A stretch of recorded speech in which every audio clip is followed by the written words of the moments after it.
Her name was Sarah Mitchell, and she had carried the weight of her parents' death for 15 years, convinced that her younger brother, Jake, had been the one driving drunk that fatal night in December.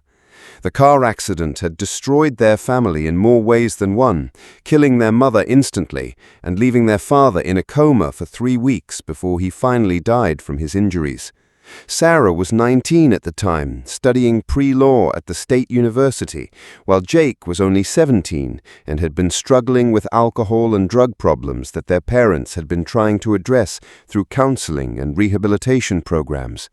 The night of the accident, Jake had borrowed their father's car to go to a party, promising to be home by midnight and swearing he wouldn't drink and drive. But when police found the crashed vehicle wrapped around a telephone pole at 2 in the morning, Jake was unconscious in the driver's seat with a blood alcohol level nearly twice the legal limit. Their parents were both dead. Jake was facing vehicular manslaughter charges, and Sarah's world collapsed completely as she realized her baby brother had killed the 2 people who loved him most in the world. The criminal case against Jake was straightforward from the prosecution's perspective. He had been driving under the influence, lost control of the vehicle on a curved road, and crashed into a utility pole at high speed. The physical evidence seemed to support the charges. Jake's blood alcohol level, his position behind the wheel when emergency responders arrived, and witness testimony from the party confirming that he had been drinking heavily throughout the evening. Jake claimed he couldn't remember anything about the accident or how he had ended up driving, but his blackout was attributed to the combination of alcohol and head trauma from the crash. Sarah testified against her brother during his trial, providing character witness testimony about his drinking problems and confirming that he had taken their father's car that night despite knowing he would be consuming alcohol at the party. Her testimony was devastating to Jake's defense because it established a pattern of irresponsible behavior and proved that he had premeditated the decision to drink and drive.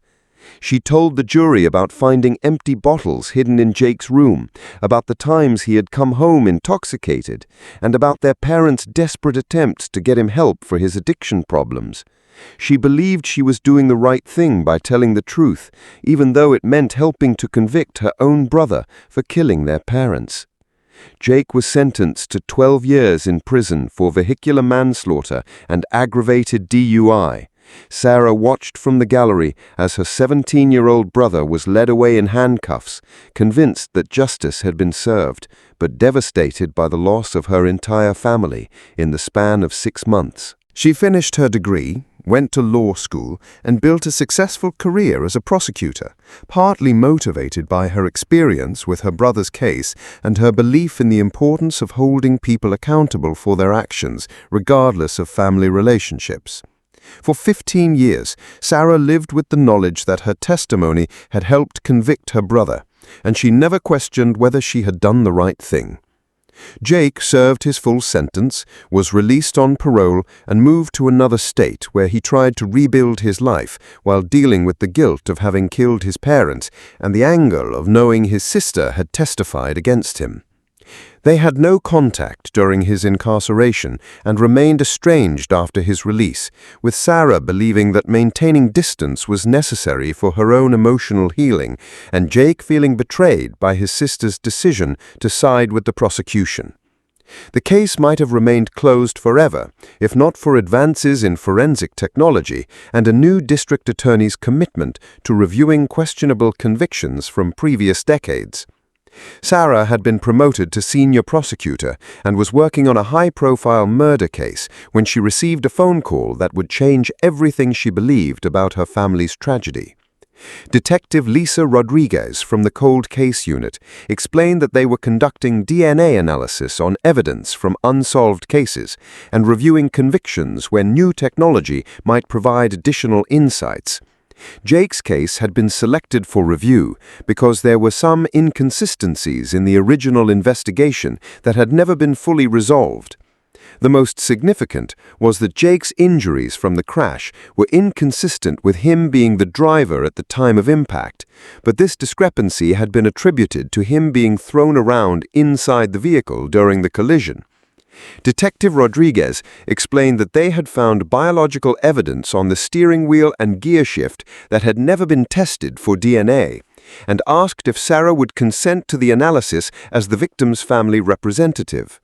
Sarah agreed immediately, expecting the tests to confirm Jake's guilt and finally put any lingering questions about the case to rest. She testified against her brother until DNA results revealed something shocking, and what those results showed would force her to confront the possibility that she had spent 15 years believing a lie and had helped convict an innocent person for crimes he never committed. The DNA analysis took 3 weeks to complete, and Detective Rodriguez called Sarah on a Friday afternoon with results that no one had anticipated. The biological material found on the steering wheel and gear shift belonged to someone else entirely, someone whose DNA was in the criminal database because of a more recent arrest for drunk driving and assault charges. The person's name was Marcus Webb, who had been at the same party as Jake that night, but had never been questioned by investigators because he had left early and wasn't considered a suspect. More importantly, Marcus had been Jake's best friend since childhood and had frequently borrowed cars from the Mitchell family when his own vehicle was broken or impounded for various traffic violations. The DNA evidence suggested that Marcus had been driving their father's car at the time of the accident, not Jake, which meant that everything about the original investigation and trial had been based on false assumptions. Detective Rodriguez explained that they were reopening the case and would be interviewing Marcus Webb about his involvement in the crash, but that it would take months to fully investigate how such a massive error had occurred in the original prosecution. Sarah felt like she had been punched in the stomach as she processed the implications of what she was hearing. If Jake hadn't been driving, then he was innocent of causing their parents' death, and she had testified against him based on incomplete information and her own assumptions about his guilt. Even worse, the real person responsible for the accident had been walking free for 15 years while her brother served time for crimes he didn't commit. She immediately tried to contact Jake, but discovered that he had changed his name and moved across the country to escape the notoriety of being known as the man who killed his own parents. It took private investigators 2 weeks to locate him, and when Sarah finally reached him by phone, their conversation was awkward and painful as she tried to explain what the new evidence had revealed. Jake's initial reaction was anger and bitterness, pointing out that Sarah's testimony had been crucial in his conviction and that she had never expressed any doubt about his guilt during the 15 years he had spent in prison and trying to rebuild his life afterward. But as they continued talking, his anger gradually gave way to a mixture of relief and sadness as he realized that his blackouts and memory loss from that night hadn't been covering up his own crimes, but had been the result of head trauma from being a passenger in a crash caused by someone else. The investigation into Marcus Webb revealed that he had been even more intoxicated than Jake that night and had convinced Jake to let him drive because Jake was too drunk to walk properly. Marcus had crashed the car, panicked when he realized the Mitchell parents were dead, and had somehow moved Jake into the driver's seat before fleeing the scene on foot. Jake's head injuries had been severe enough to cause amnesia about the events leading up to the crash, and his high blood alcohol level had made him an easy target for prosecution in a case where investigators were under pressure to quickly resolve a tragic accident involving a prominent local family. Marcus had never come forward with the truth, instead allowing his best friend to be convicted and imprisoned while he continued his own life without facing any consequences for his actions. When confronted with the DNA evidence 15 years later, Marcus initially denied involvement but eventually confessed to causing the accident and framing Jake for the crime. The legal process to overturn Jake's conviction took 8 months, during which Sarah worked with defense attorneys and Innocence Project lawyers to document the prosecutorial errors and evidence problems that had led to the wrongful conviction. Jake was officially exonerated and received a substantial financial settlement from the state for his wrongful imprisonment, but the money could never compensate for the 15 years he had lost or repair the relationship with his sister that had been destroyed by their family tragedy. Sarah also had to confront the reality that her testimony, while truthful about Jake's drinking problems, had helped convict an innocent person and had prevented investigators from looking more carefully at other potential suspects. The case became a turning point in her career, leading her to become an advocate for criminal justice reform and better forensic procedures to prevent wrongful convictions in the future.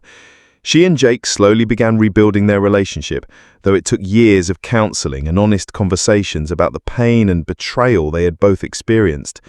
Marcus Webb was ultimately convicted of vehicular manslaughter, evidence tampering, and perjury related to allowing Jake to be falsely convicted for his crimes.